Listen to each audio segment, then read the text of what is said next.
Incredible edibles start with Loran. Professional bakery emulsions, super strength flavors, and candy mixes from Loran make it easier than ever to create your own delicious edible experience. Bite Me listeners in the contiguous 48 receive 15% off their order at loranoils.com. Just enter Bite Me 15 at checkout. For listeners outside the 48, email customer care at loranoils.com for a list of distributors and retailers near you and tell them Marge sent you.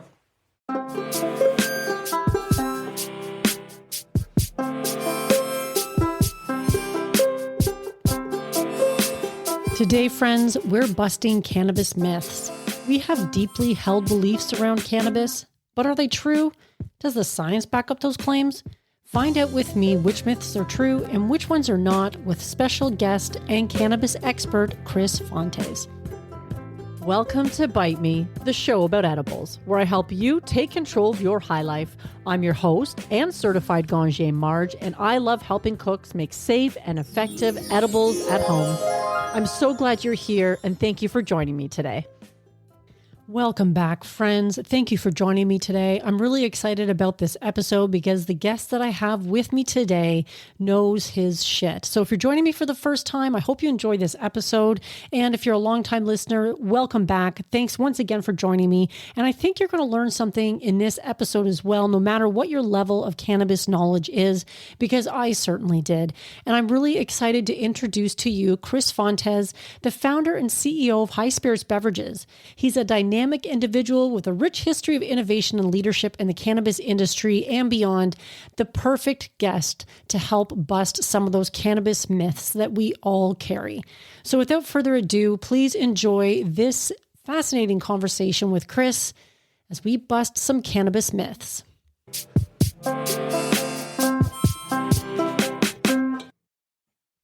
All right, everyone. Today I am joined by Chris, and he's going to be busting some cannabis myths for us. Some of these commonly held beliefs that I think it's time they just need to die, I think. Anyway, but before we get started, Chris, could you take a minute and just introduce yourself to the listeners of Bite Me? Absolutely, and thanks for having me on the show. I'm excited to be here. Thank you. My name is Chris. I'm the founder and CEO of High Spirits Beverages, as well as Trojan Horse Cannabis. We were the first company to use Delta-9 from hemp in an intentional way to create products and market those products as D9 products. And the brand Trojan Horse was the initial brand to do that, and it's evolved into a beverage brand called High Spirits, which is currently exploding. For those of you that aren't familiar with THC beverages, you should get familiar. It's a fantastic option for consumption. And on top of that, I'm involved in multiple trade associations. I'm the co-chair of policy at Cannabis Beverage Association, Hemp Beverage Alliance, National Industrial Hemp Council, and I'm also on the board of directors for Colorado Hemp Association. So you know a thing or two about cannabis, it sounds like. I know a couple of things, yeah. Yeah. And I'm glad you mentioned the beverages too, because I've been talking about those for a while on my show. I just feel like they're an often overlooked way to consume cannabis in the edible space, and they're definitely growing in popularity. I love them. And in the States, you also have a lot more options than we have here in Canada, which is lucky for you. Yeah, absolutely. Yeah. And again, before we get into it, once again, would you be willing to talk a little bit about your own cannabis journey? Yeah, certainly. So I started using cannabis initially when I was about 14, which is too young, but also not incredibly uncommon, especially in the days when it wasn't legal in anywhere. I was sort of peer pressured into it, like I think a lot of, young freshmen in high school probably were. And I enjoyed it, but it didn't click for me probably for about another year. I had another opportunity to try it when I was closer to 15, maybe 14 and a half. And that time it stuck. And I was like, oh, yeah, this is a thing I'm doing now. So naturally, like you do when you're a consumer in the 90s in Southern California, where there's more options to good bud than most other places in the country, you consume a lot and you start, we'll say, participating in the legacy market. And I did that up until I was 21. When I was 21, I had my firstborn son. And remember, folks, this hasn't always been legal. And I didn't want to lose my kid over something silly like cannabis, which cannabis isn't silly, but it's, my kid's more important. So I quit consumption altogether. And I stayed cannabis free. It wasn't in my life really in a tangible way for about 15, maybe 16 years. And in this time, I had developed all kinds of other health issues and health concerns and things like that. And one of those was insomnia. I was taking Ambien every night just to sleep for about a decade. And it wasn't always Ambien. It was other medications as well, just to try to knock me out. And at some point, I was buying things off Amazon randomly at like 2 a.m. that I don't remember buying and just doing weird stuff. And I'm like, how long before I decided to go for a drive on Ambien or something really dangerous? So I said, there's got to be another option. And I ended up traveling to Vegas and bought some chocolates while I was out there and was reacquainted with my passion for cannabis, and then said, yep, this is what I'm doing instead. I'm getting off the Ambien and all the other, was on a lot of painkillers for my back and stuff like that, kind of ditched all that in favor of cannabis. And around this time as well, probably about a year after I started reconsuming, I was a software engineer at the time, and I had an opportunity to build some software for a new company. And lo and behold, through the process of evolution, I ended up being the founder and CEO of that company and launched that. And that was Hemp Exchange. So that dove me into the hemp side of the space really early on in 2018, and been evolving with the industry ever since. That's amazing. That's quite the story. And it does remind me a little bit of my own, because I think the first time I tried cannabis, I was about 14 as well. And my friend and I snuck out of my house to smoke a joint. I did not get high. To this day, I mean, it could have been oregano that we bought. I have no idea. Right. But where I was in the early 90s, all you could get really at the time was hash. So once I tried that, then, that's what I was into. And there was really good hash going around at the time. And then I had my first daughter at the age of 20. And my relationship with cannabis has ebbed and flowed over the years because I quit after getting pregnant, of course. Yeah. And here I am today. But it sounds like you have tons of experience with cannabis, and the fact that you were able to overcome, the usage of Ambien and other addictive painkillers with cannabis is quite remarkable. And I love hearing those types of stories, because it just shows you can manage those aspects of your life with something a lot less harmful than a pharmaceutical. And there's always a place for pharmaceuticals. I totally see that. But if make something like cannabis work for you, then why not try it out? Because it's so much better for you. Absolutely. I'm a big general believer in Eastern and Western medicine sort of coming together. It's what's actually effective and what actually works, right? Right. And yes. Western medicine is beneficial for a lot of very unique things. If I get strep throat, I want an antibiotic, like hands down. Right. But that doesn't mean that every drug that's produced under this framework is necessarily good for you.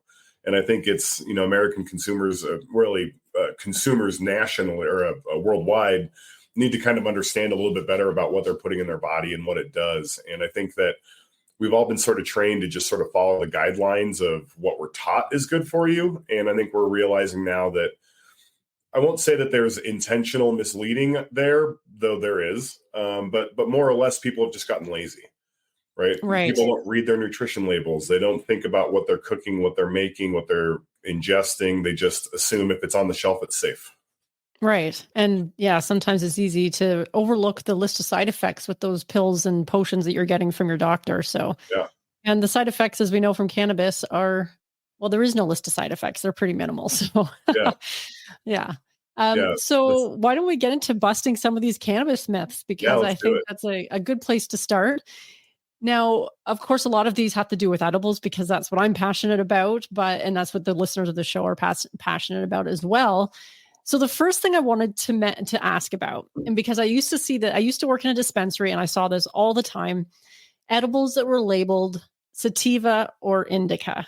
Can you talk about that? Because consumers would often come in and ask, "Oh, I'm looking for the sativa edibles because they keep me up, or the indica edibles will help me sleep." Yeah, placebo is a hell of a thing, isn't it? Right. So this requires a little bit of backstory knowledge before I can really get into the myth here. So this concept of sativa or an indica or some sort of hybrid, the concept itself is fairly faulty. And, botanists and scientists in the cannabis space now They've reclassified the different species and subspecies of cannabis and the different groupings. And those terms aren't really accurate. And it turns out they never really were. Now, that said, those terms survived decades and decades and decades of bro science. And I think we'll find, I'll use the term bro science a lot in this podcast probably, because in absence of the ability to do proper scientific studies, thanks to being a controlled substance planetarily, it was left to the underground legacy market to figure out the science. And frankly, really not qualified to be scientists. They're growers, they're businessmen, entrepreneurs, businesswomen. They're not scientists.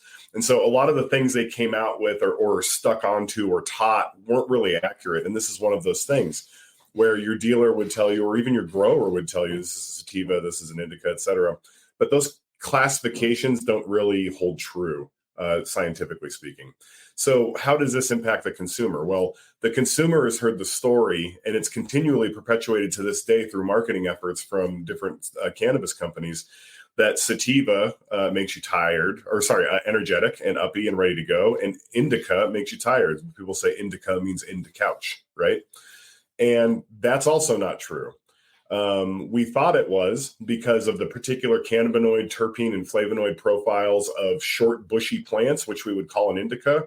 Typically, because they shared those genes, all had some similar genetics based on where they were, how they grew, etc. And sativas, long and lengthy, thin leaves, lots of space, and warmer climates, kind of developed a similar cannabinoid profile to each other and similar terpene profiles to some extent, and had those kind of uplifting effects. So there was some correlation early on to these designations. However, there was no causation, and there still is no causation.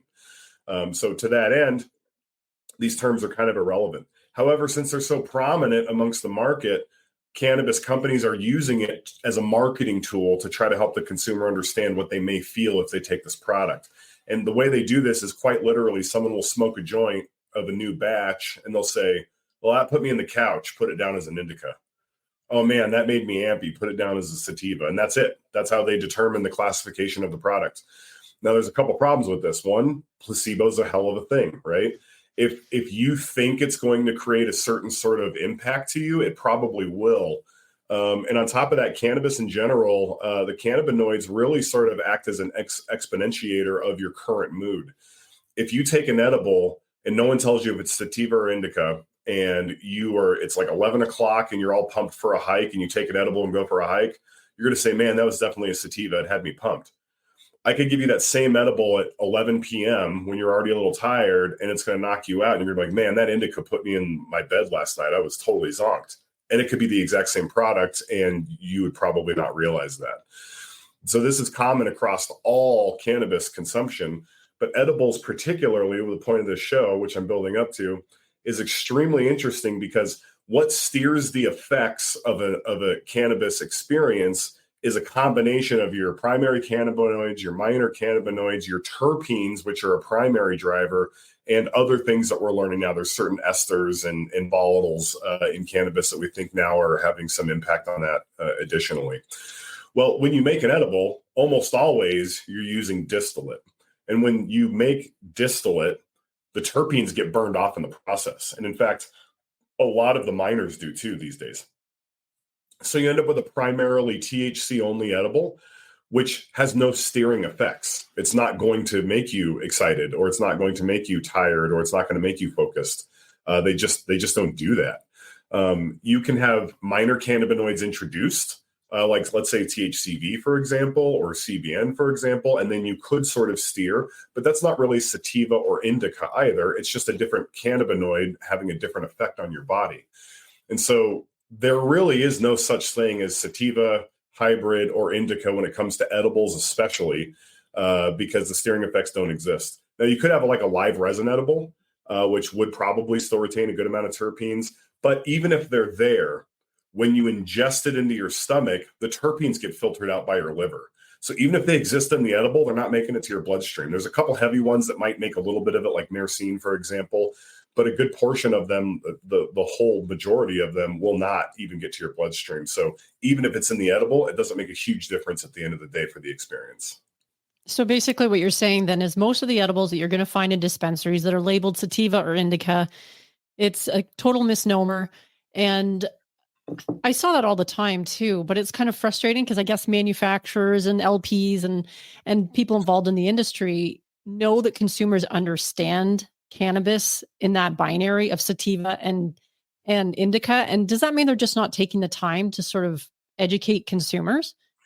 Yeah, and I can kind of explain why. As a brand owner, there's this term out there when you're in consumer packaged goods that the market's always right, even if they're not. Right? They're going to put their Right. dollars where their dollars want to go, whether they believe the truth or understand the truth or not. And you can try to educate them, but something that's really intrinsic with bro science is it's deeply ingrained. Why? Because the culture has baked these bro science concepts into it. And so it's like sort of a core piece of that religion, if you will, of cannabis consumption. And so it's sort of like a golden calf. It's not supposed to be messed with. And people are really entrenched on it. And they think it's true because their buddy that grew for 30 years and, the Green Triangle in California told them, and they know everything there is to know. And it's just really hard to re-educate consumers. So what happens is you spend all this money towards re-education, and then the consumers just buy a different product because it doesn't say sativa or indica on it. And then you go out of Right. business. And so it's sort of this problem where the education needs to be there, but it's sort of a catch-22. And you can't get the education out if you don't have the dollars to do it. And you don't have the dollars to do it unless you market a product that the consumer buys. But this long entrenched incorrect data is moving buying habits. So I used to, when I first got in the space, I was kind of frustrated at companies that did this. But now I understand, having several years in the space, that even if they don't want to do it, it's really tricky to navigate your way out of it and still run a successful business. Right. So it's sort of a problem that perpetuates itself almost because like you said, you could educate a consumer, but then at the end of the day, they're like, well, I just want that sativa edible because that's what I believe is best for me. Or the person that you talked about coming in and having a buddy that grew for 30 years and I want the highest THC stuff you got in the store. Like I saw that kind of thing all the Oh, time. And it didn't matter what you said to them yep. because they would think you were the idiot, Yeah. not the Yeah, other of way course. around. And so that's a pretty great explanation as to why companies sort of keep moving in that direction. So I'm really glad you brought that up because it does help people understand why this is the way it is. And I guess it's just one of those things that's going to take probably a long time to rectify, Yeah, but that's why we have to do things like this, have conversations like this. absolutely. Um, And podcasts like yours are so important for the consumer because it's really the only way they're getting this education. right, right. Now you already touched on terpenes, so I hope we can dig into that a little bit because you mentioned that there's this idea that most edibles have zero terpenes. And you kind of touched on that and said some do have some terpenes, but by the time we digest it, they're not going to pass through digestive system. So let's talk about that for a minute. Yeah, so we've been thinking with some scientific research to back this up, although we're still learning. So there's room for some alteration of what we know now. But what we suspect now is terpenes do a good portion of the steering, right? THC would maybe be the throttle in your vehicle, and terpenes are the steering wheel to some extent. Now it's way more complicated than that, but loosely for this point of this conversation, take that into consideration. So those terpenes are semi-volatile, right? Which means it doesn't take much heat for them to turn into a gas and disappear. And when you're extracting and distilling product, the reason you're distilling your extract from cannabis is because usually it's extracted with ethanol in any mass produced. So this is the same with like vanilla extract and a lot of other herbal extracts. Ethanol is a very common. In fact, if you think about what a tincture is traditionally alcohol that is Mhm. extracted some sort of herb. So in cannabis, we use ethanol, food grade ethanol, but we don't want that in the end product, right? You don't want to be selling gummies with ethanol in it. So you have to get rid of the ethanol, and the way you do that is just like a whiskey still. You're distilling it, or like you would distill water. So you get it up to a certain temperature, so the ethanol burns off.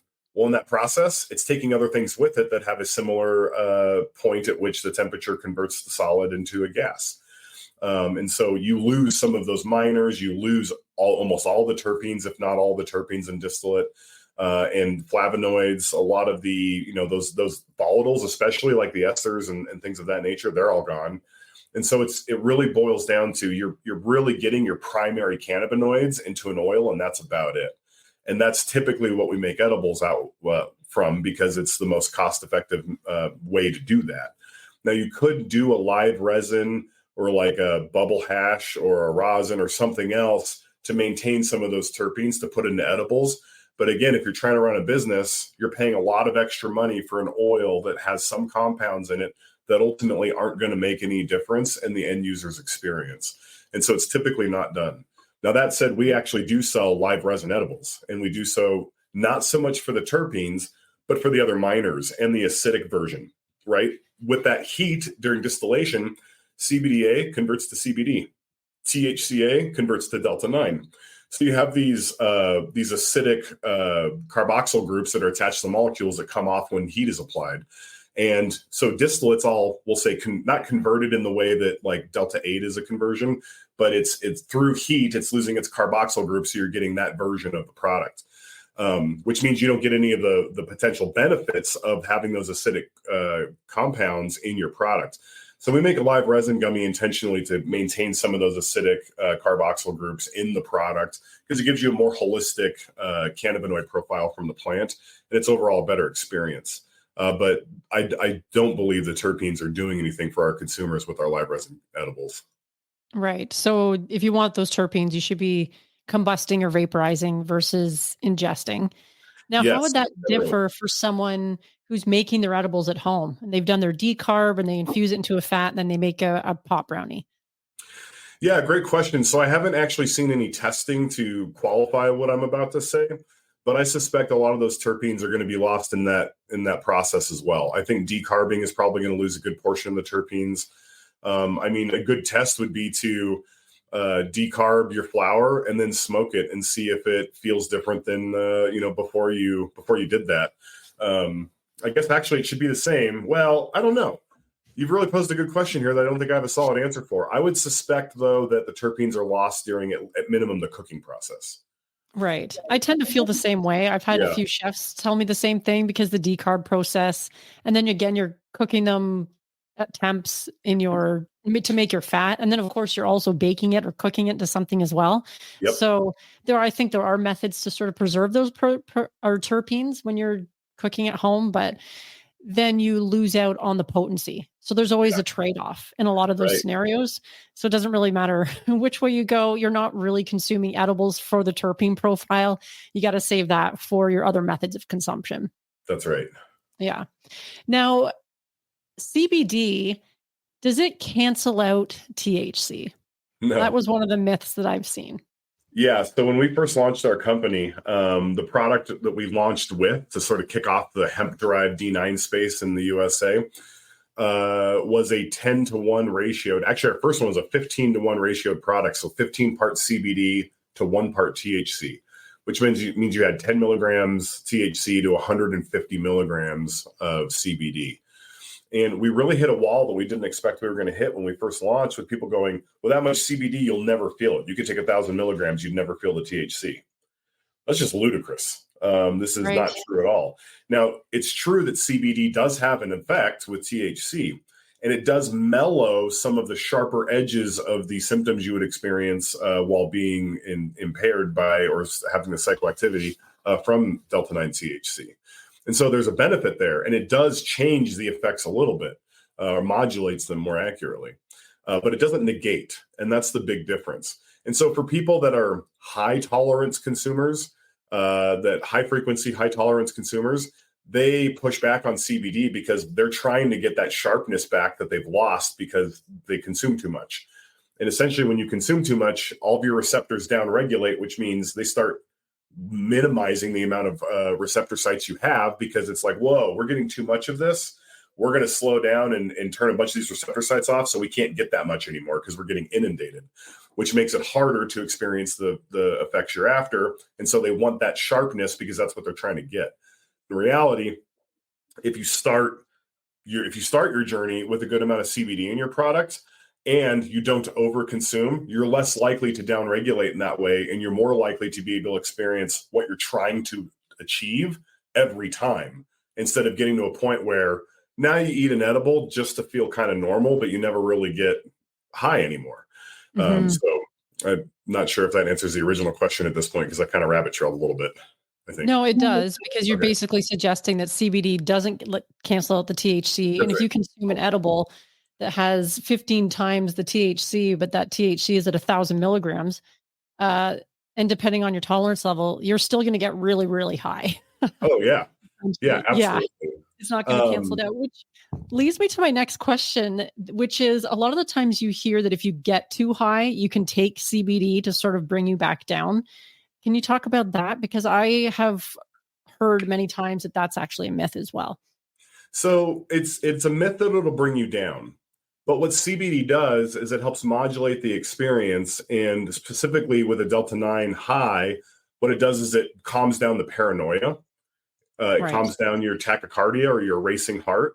It calms down sort of that, we'll say, impending doom where you want to just kind of crawl up into a corner and you're afraid you're stuck like that for the rest of your life and you think you might be dying. It calms down the negative side effects, but it doesn't make you less high. It just makes the bad part of being too high not as bad. So it's more tolerable. You can Right. ride it out easier. But Right. there are some problems with this still, right? If you eat an edible of CBD, it's going to be an hour and a half before it kicks in.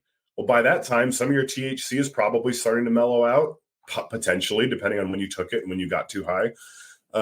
And so it's hard to tell, is it the CBD that's making me feel better, or is it just time? Right? Have I just been high long Right. enough and it's starting to wear off a little bit? But I do believe that if you can get it into your system fast enough, it will start to have those mitigating effects against the negative side effects, and therefore you will feel better, even though it's not bringing you down per se.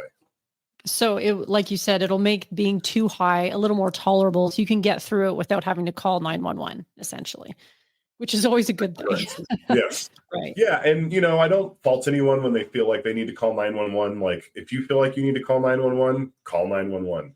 But the reality is, if it's because you're high, they don't do anything for you.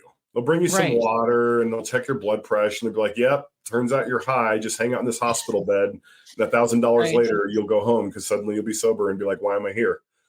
Right. Yeah. Yeah. Now, as far as CBD goes, though, to bring down your high, I mean, there some people that might not work for just because of their unique biology?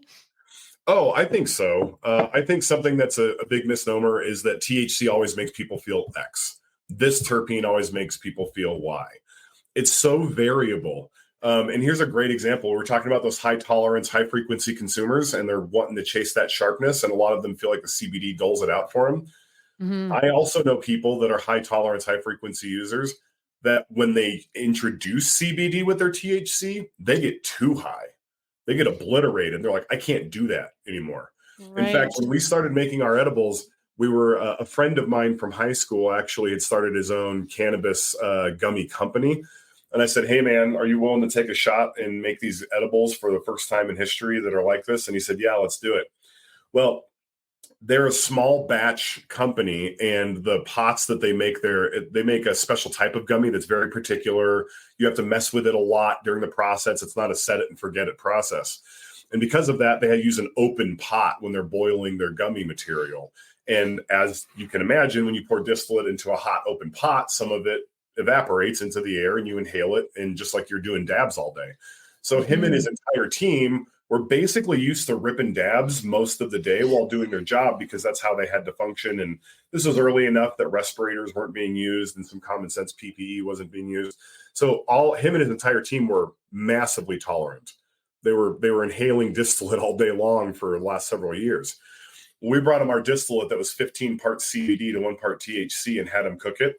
And he said everyone got so high that they had to shut down the office. And everyone had to just go home for the day and call Ubers to get home because they were too high to drive. And he Wow. said, from now on, we have to do your stuff after hours when everyone else goes home because everyone in the building gets too high. That's And wild. so, right. So some people, the CBD will make their experience not as sharp. And for other people, it's going to intensify it.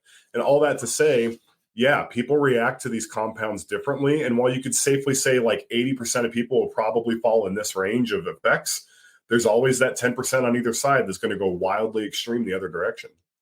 Right. So if you're using it to as a method to bring yourself down, you've gotten too high, at least know how it affects you before you do that, Yeah, it because can make otherwise it it'll make worse. things worse. Yeah, and you Yeah. don't want that.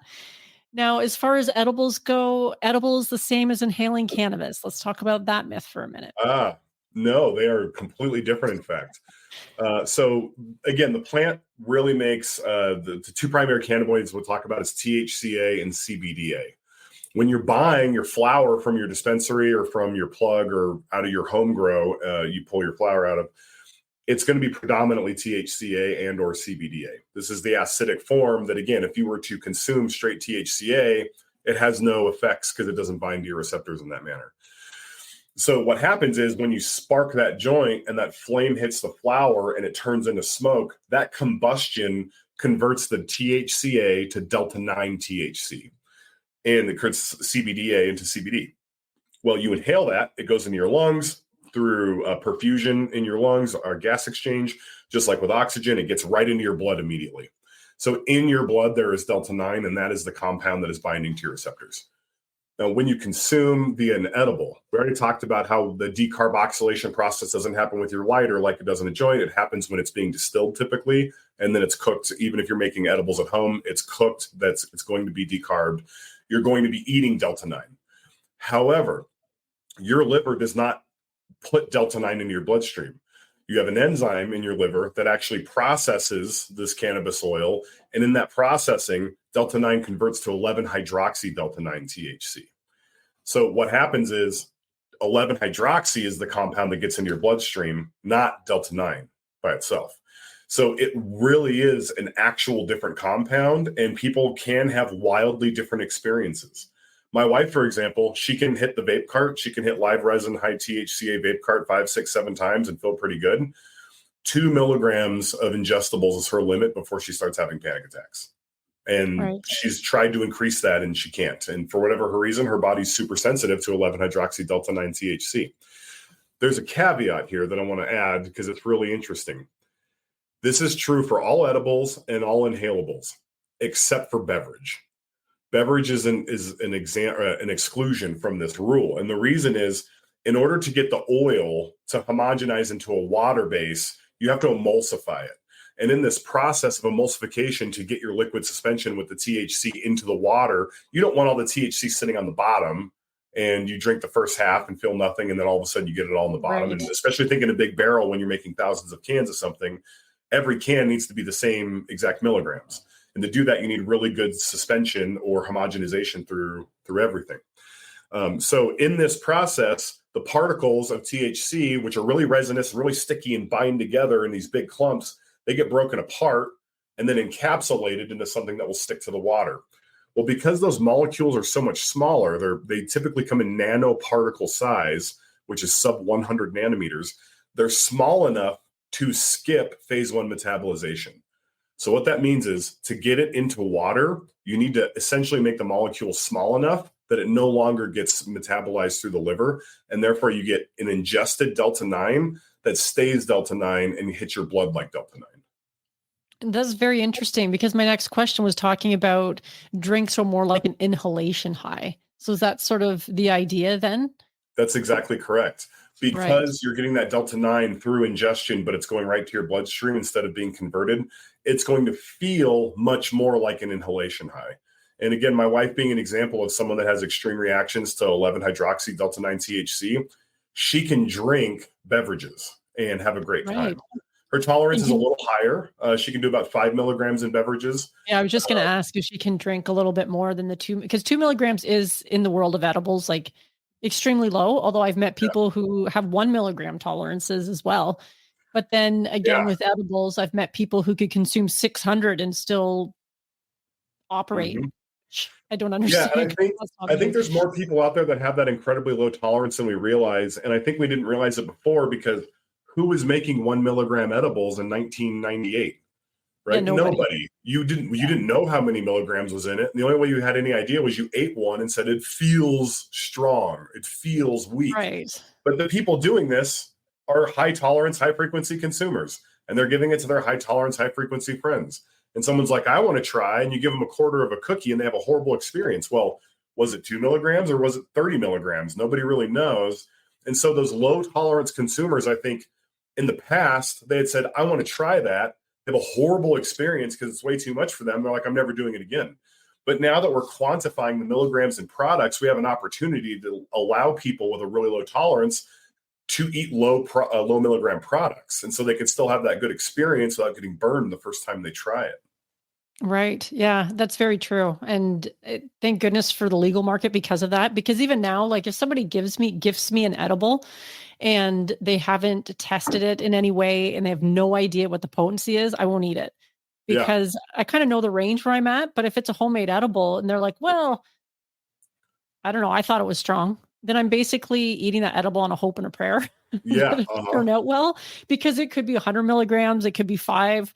And, one end of that spectrum, I won't feel anything. And the other end of the spectrum, I'm having that panic attack. So, Yeah. it's pretty risky. But when you have legal market edibles, a lot of the times I'll direct people that if they have access to it that way first, so they can start at that 1 milligram edible and Yeah. work their way up. And then when they have some confidence, if they're making their own at home, then they have at least a benchmark of what their tolerance is and how to sort of figure out how to make edibles in that range. Yeah. And then they can also gift them to other people and be like, I've calculated this to be about this much. Yep. And when you gift them and you can give somebody that idea, it's so much safer than just being like, here, try it out and let me know what you think. And then chaos ensues.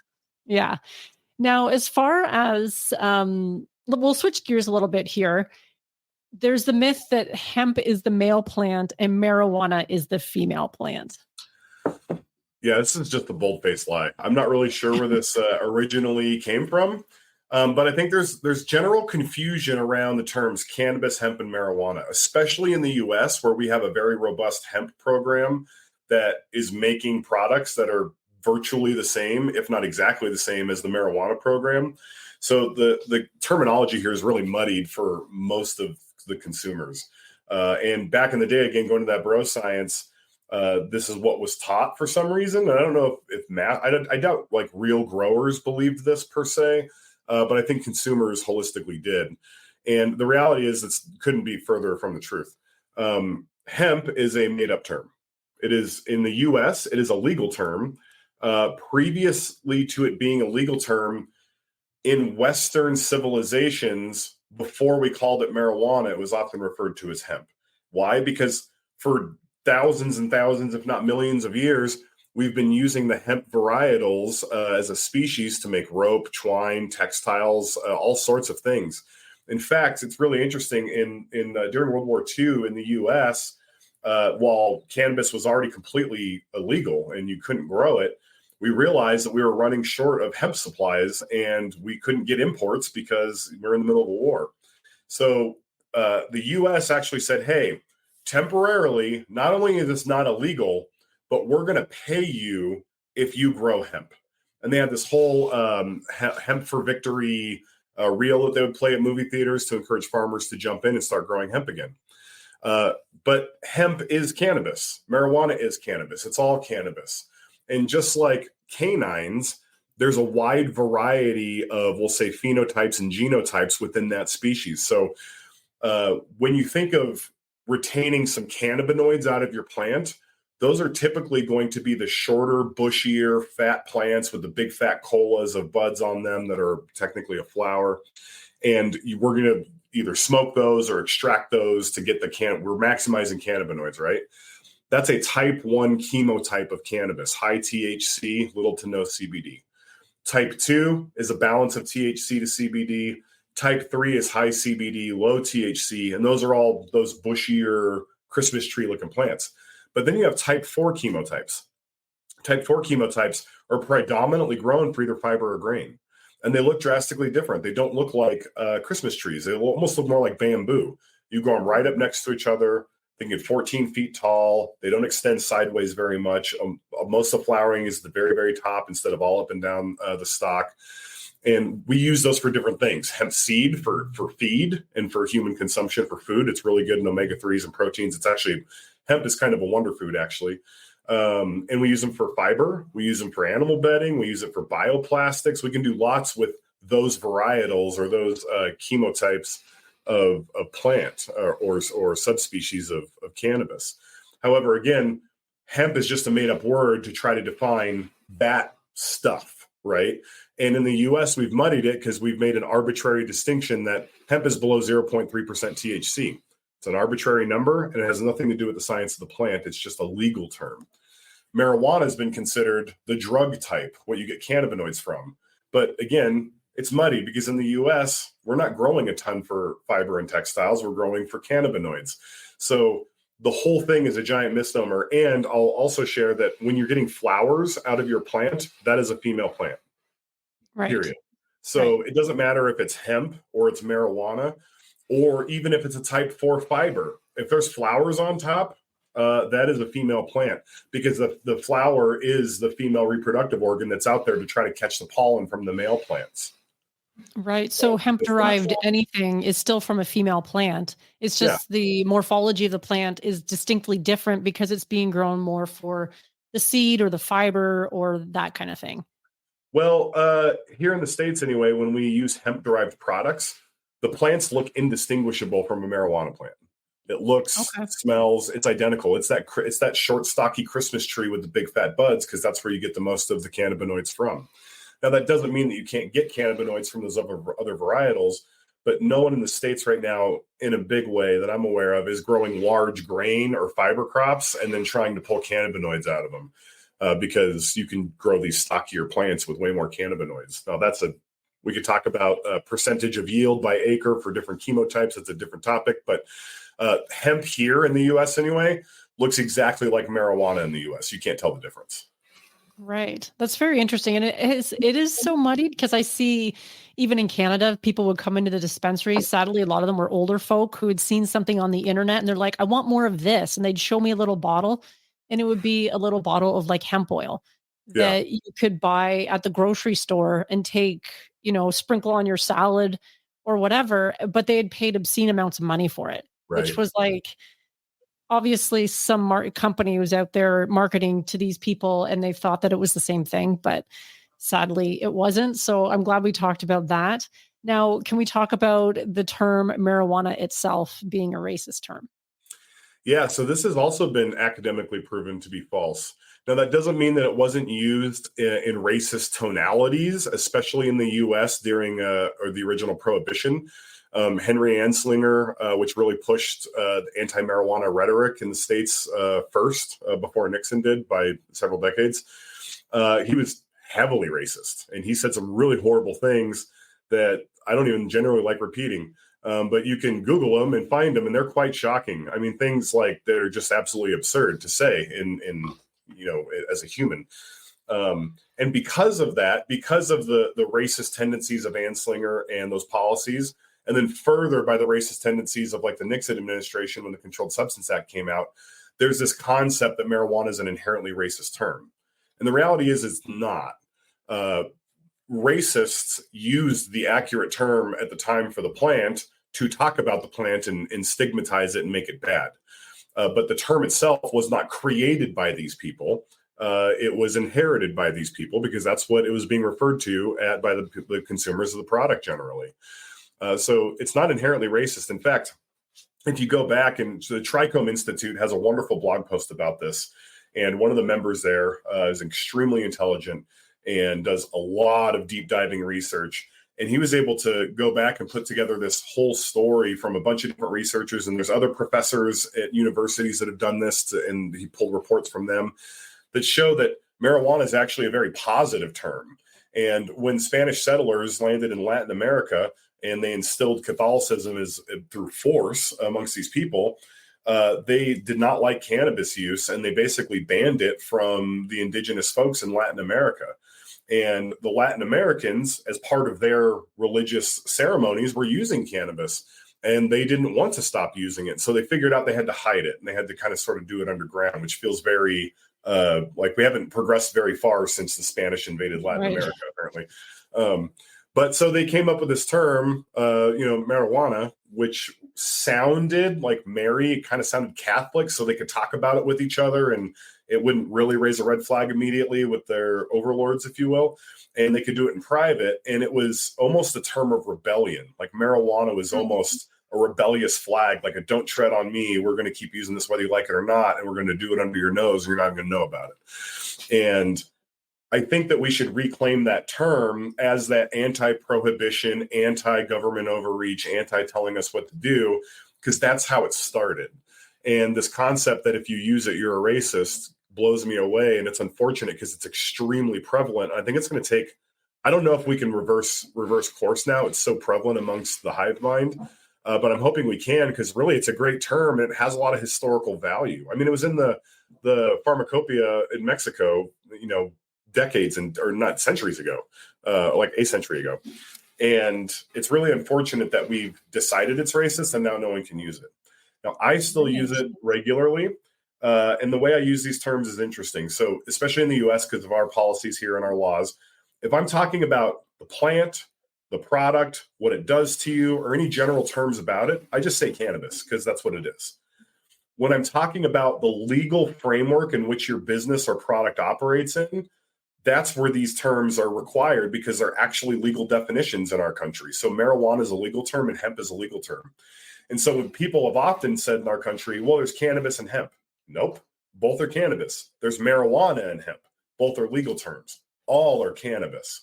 And so I continue to use it, but I use it sparingly and only when I'm talking about the legal framework that it resides in. That's fascinating. I did not know that. I've been one of those people that have been, moving towards the use of cannabis instead of marijuana. But what I'll do is also try and track down that article you mentioned from the Trichome Institute, because I think that's really interesting. And, the evolution of language is always fascinating, especially when you talk about people trying to hide their use, but make it sound sort of Catholic. That's pretty interesting stuff. Yeah. Also, the myth holding in smoke longer increases the high. Yeah, that's also false. Right. In fact, they have done some studies on this. And if you want to increase your high, the suggestion now is to breathe it into your lungs, but stop short so you still have lung capacity, and then take a deep breath in of just fresh air. Because what that's doing is you're getting the smoke in the lungs, and then when you're breathing in fresh air, it's sort of forcing all of that smoke and those compounds through your lung system. Whereas if you just hold it, think about it. Imagine blowing smoke into a balloon and just holding it there. Not much is being forced against the walls of the balloon. The majority of it is sitting in the inside of the balloon, just sort of swirling around, doing its own thing, not touching anything, right? When you're holding it, that's all you're doing. You've got two balloons called lungs that are just holding smoke and not doing much. But if you get enough smoke in where there's enough to coat the lining of your lungs, if you will, and then you take a deep breath right afterward, it's already been pushed into your lungs, and what's done is done. So holding it doesn't help anymore. So take some inhalation, remove the joint, take a big deep breath, and then blow out immediately. And you're going to maximize your cannabinoid intake through that method versus holding your smoke. And would that apply if you're using like a vaporizer as well? Absolutely. Yeah, this is general chemistry or physiology concepts, or probably more physics concepts. I'm not really a scientist. Physics concepts that apply here and not really unique to the inhalant. That's pretty interesting then. So that's like a little hack if you want to sort of maximize the use of your cannabis when you're smoking or vaporizing, and you actually want to get that little extra high. Then yeah, and this stuff is expensive, right? If you could get there with 2 hits of giant rips and holding it, or 1 hit that's a quarter of the size that you inhale quickly and you get to the same spot, you just 4x'd your supply. Right. And which everybody's interested in because of this economy right now. So yeah, exactly. Yeah, that's great. Yeah. Now, the last question I have for you today is cannabis stays in your system for 30 days. Is this true or not? It's complex. It can be true. Okay. The general rule of thumb is cannabis stays in your system for about 30 days. However, there's a lot of variables and uniqueness to you as a person that can drastically change this. One, how often and how much do you consume? You could consume every day, but you could consume such a small amount that you don't have enough metabolites for the drug test to pick up the positive. Because at the end of the day, we're not pulling out your blood, generally speaking. For most of these tests, they're mostly urine tests. There are blood tests, those do exist. But generally speaking, they're pulling it out of your urine. And just like testing anything, there's a limit of detection. How low or how sensitive is our equipment to pick up how many parts per million of this compound? Well, you could have some present, but it's so low that it's not enough to trigger dirty on a drug test. Conversely, you could be such a high tolerance consumer and smoke so much that you could be peeing dirty for 90 days afterward easily. And 90. a complication here is that that the cannabinoids reside and are stored in your fat cells. So another thing that's complicated is if you start dropping a bunch of weight and you haven't consumed in a while, you might actually start peeing metabolites again. So it's complex. Generally speaking, I say it's about 30 days for most people. But again, that's most people, not all people. And if your job depends on it, I would do some significant testing on your own to know how long it stays in your system based on your tolerance, your frequency, and your body chemistry. And so you know what you're dealing with if you need to be clean for some reason. And would this apply also to edibles if you're an edibles consumer primarily? Absolutely. It's all the same. Yep. Okay. All right. Well, that answers that. And that's a really good to know if you're unfortunate enough to be somebody who has to deal with some kind of drug testing for employment purposes or whatever the case might be. But yeah, the more you know, knowledge is power, as we like to say. So absolutely. Yeah. And I would never encourage anyone to perform any sort of fraud or anything, but I will say that synthetic pee for whatever other reason you may have is easily available, and you can order it online, and it works every time. Right. Yeah. Now, I just want to say thank you, Chris, for joining us today and answering these questions, because a lot of these, I'm sure there's people listening who are like going to be like, you know what, this is going to make my life better, knowing these things. So I appreciate it. Of course. I'm happy to be here. Thanks for giving me a chance to speak with you and your audience. Well, friends, I thoroughly enjoyed that conversation with Chris. But after hearing this episode, are there any cannabis myths that you've now changed your mind on, if any? Let me know what you think. You can always hit me up by email, the podcast hotline, DM me on Instagram, and let me know what you think. You can also share this episode with someone, and it helps to share the education and also share the show at the same time.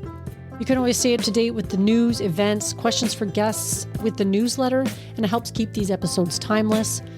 And of course, it's not a myth, the products and services on the Marge Recommends page that helps support the show.